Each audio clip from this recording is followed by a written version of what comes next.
Salam sehat, salam damai sejahtera, selamat bergabung kembali dalam layanan Misbah Kehidupan agar hidup lebih hidup.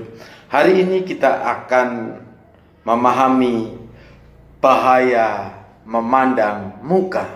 Sebab Allah tidak memandang muka. Galatia 2 ayat 6. Pada awal periode kepemimpinan Bapak Jokowi menjadi Presiden Republik Indonesia, tidak sedikit orang yang meragukan bakal seperti apa Indonesia nanti dipimpin olehnya.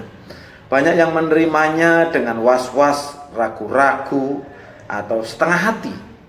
Pasalnya karena mereka memandang muka dan membanding-bandingkan dengan perawakan para pemimpin sebelumnya yang berperawakan tegap, kekar, dan dari kalangan militer.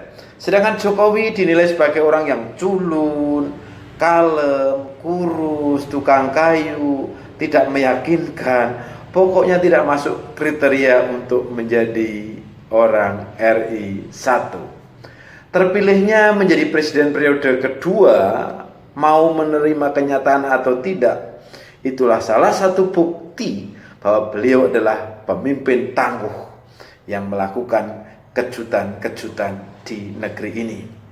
Yesus tidak persis seperti apa yang dibayangkan orang. Nathanael, seorang calon rasul, mengatakan, "Mungkinkah sesuatu yang baik datang dari Nazaret?" Yesus bukan militer, Yesus bukan ningrat, ia tukang kayu, wajahnya tidak sesangar Herodes atau Pontius Pilatus. Dia bukan dari kota yang tidak dikehendaki, namun dia bahkan dari kota yang tidak disenangi. Dia orang yang tidak dikehendaki oleh siapapun untuk mengenakan mahkota. Tidak ada satupun ayat yang bisa ditafsirkan yang menyebut-nyebut raja tukang kayu. Sekali lagi, Tuhan menciptakan kejutan.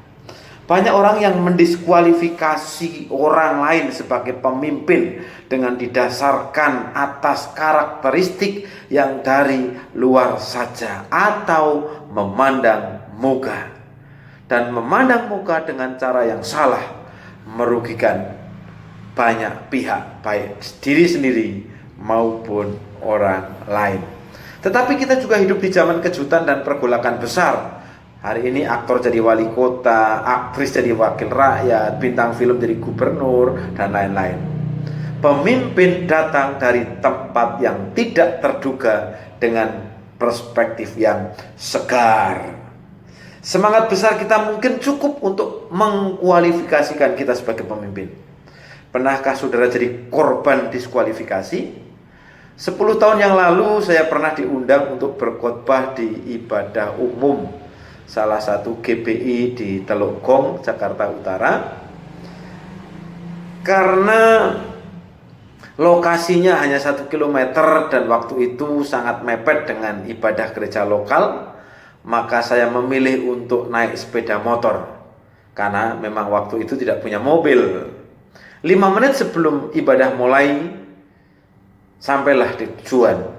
Persis di depan gereja tersedia satu lot parkir dengan papan pengumuman bertuliskan parkir pembicara. Merasa sebagai pembicara, masuklah saya parkir di tempat itu.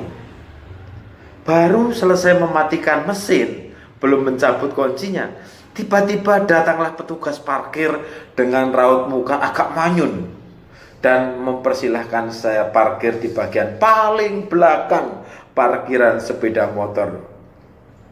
Masuk ruang ibadah, duduk di antara jemaat. Para penerima tamu waktu itu sudah mondar-mandir memberitahu kepada gembala jemaat bahwa pembicaranya belum datang. Dan saat worship leader mengundang pembicara, naiklah si pembicara ke mimbar. Mestinya saya nyamperin gembala jemaat, "Sorry bro, saya duduk di antara jemaat." Seingat saya pelayanan waktu itu cukup menjadi berkat bagi jemaat Tuhan. Karena yang saya sampaikan adalah kejutan-kejutan dari firman Tuhan, bukan menceritakan diri sendiri. Jadi dari buahnya lah kamu akan mengenal mereka. Demikian Matius 7 ayat yang ke-20. keangkuhan merendahkan orang, tetapi orang yang rendah hati menerima pujian. Amsal 23 ayat 29. Jangan memandang rendah orang yang sederhana, karena dengan begitu sedikit lagi kamu merendahkan penciptanya. Gawat kan? Siapa menindas orang lemah, menghina penciptanya. Tetapi siapa menaruh belas kasihan kepada orang miskin, memuliakan dia. Amsal 14 ayat 31. Saudara-saudaraku, sebagai orang yang beriman kepada Yesus Kristus Tuhan kita yang mulia, janganlah iman itu kamu amalkan dengan memandang muka. Yakobus 2 ayat 1. Sambutlah orang apa adanya dan bukan ada apanya. Begitulah cara menyambut Tuhan dalam praktek hidup sehari-hari. Tuhan Yesus memberkati saudara.